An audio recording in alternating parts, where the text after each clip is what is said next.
ఎందుకుంటే భాగ్యం ఆ రోజు ఫిబ్రవరి 14 అప్పటి వరకు గుండెలో కలుసుకునే మేము కొంచెంత గుట్టుగా కలుసుకునే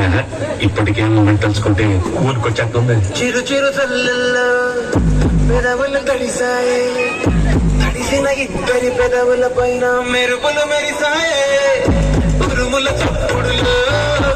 రకలు మొదలాయే, ఉరుకుతూ ఉండే